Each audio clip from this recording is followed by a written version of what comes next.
Hello, this is Miss English. I'm New. And I'm Sam. Sam, have you considered the future of food much? Well, I think in the future I might have a sandwich in about 30 minutes in the future. Not quite what I meant. With the population of the world increasing along with the negative effects of climate change and other global issues, we might have to radically change our diets in the future. Yes, I have heard about this. There are also self-developing from growing artificial meat to developing insect-based foods. Tasty. We'll go look a little more at the topic shortly, but we start as ever with the question, and it's a food-based question. In which continent did tomatoes originate? Is it A, South America, B, Africa, or C, Asia? What do you think, Sam? No idea. I'm going to say Africa, but that's just a guess. Okay, well, I will reveal the answer later in the program. On the recent edition of BBC Radio 4 The Food Program, there was an interview with Dr. Morgan Gay. She is a futurologist. A futurologist is someone who studies and predicts the way we'll be living in the future. Her particular area of expertise is the study of food. What do you think does she say she thinks about? As a food futurologist, I think about not just what you are going to be eating in future, but why. Why that thing, why that chant, why do people suddenly like trying to that food, that we are eating that food at that particular time. When I work for large companies, that's what they want to know. There is an element of a hunch, and then proving or disproving the hunch.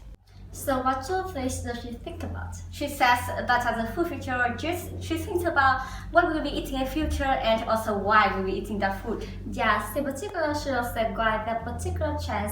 A trend is what is popular now or what is becoming popular. For example, at the moment, the trend for eating less red meat. She also looks at why people are trying to particular food trend. So like trying to hear me to very interested in something. So if you like trying to particular food trend, you start to follow that trend, you might start eating that particular diet. Information about future trends is very important for companies in the food business. How does she actually predict these trends? She says she starts with a hunch. A hunch is a feeling you get something is true. You don't have any real evidence, but your experience and knowledge make you think you might be right. Let's listen again. As a food futurologist, I think about not just what you are going to be eating in future, but why. Why that thing, why that chant, why do people suddenly like trying to that food, that we are eating that food at that particular time. When I work for large companies, that's what they want to know. There is an element of a hunch, and then proving or disproving the hunch. Dr. Gay goes on to talk about how on the study of food, there are restrictions. Why is that?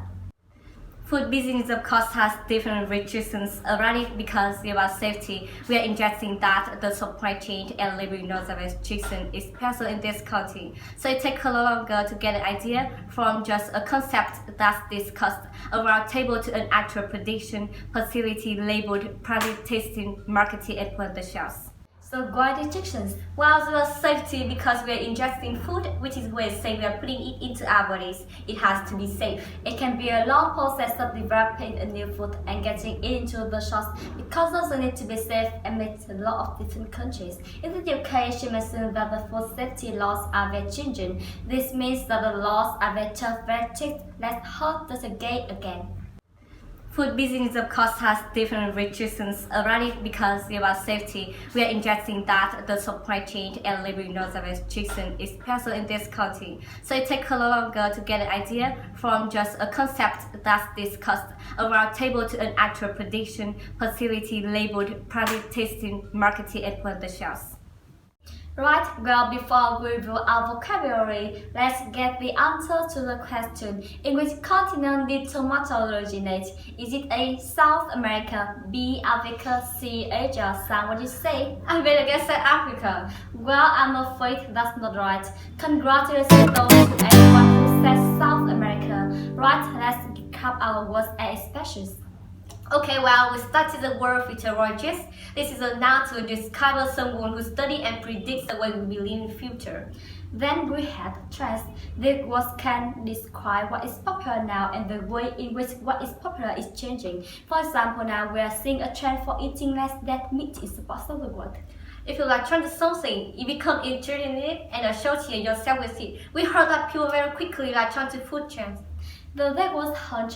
A hunch is a feeling about something you think might be true, even though you don't have real evidence for it. Ingesting something means taking it into our body, so eating or drinking it. And finally, a strict rule is very strict rule. A top rule which in connection to food is designed to make sure it is safe and of a suitable quality. Okay, thank you, Sam. That's all from 60 Minutes. Goodbye. Bye.